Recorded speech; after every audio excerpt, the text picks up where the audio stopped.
ጌታ ሆይ ሃይማኖት የሚያስክድ መከራ ሳይመጣብን ጌታ ሆይ ቶሎ ወደዚህ ከተማ ውሰደን ብንለው ይሻላል አይሻል?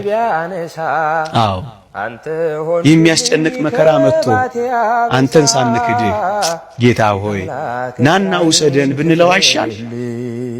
እንዳመን እንዳስቀደስ እንደቆረብን ቤተ መቅደስ እንደተመላለስ የዚህ ዓለም ሐሳብ ሳያታልለ የዓለም ምኞት ሳይማርከን የዓይን አምሮት ሳያስቀረን አንተን ብቻ ያየን ጌታ ሆይ እባክህ ናና ውሰደን ብንለው አይሻል? ሳንጠራጠር ሳንክድህ በመከራዎች ብዛት የሚመጣውን ዓለም ትተን ለዚህ ዓለም ሳንገዛ እባክህ ጌታ ሆይ አሁን ናና ውሰደን ብንለው አይሻል? እንዳመን ነው ብንሞት ንጹህ እንደሆነን ብንሞት እንዳገለገል ነው ብንሞት እንደተገዛንለት ብንሞት እንደፈራ ነው ብንሞት ናና ውሰደን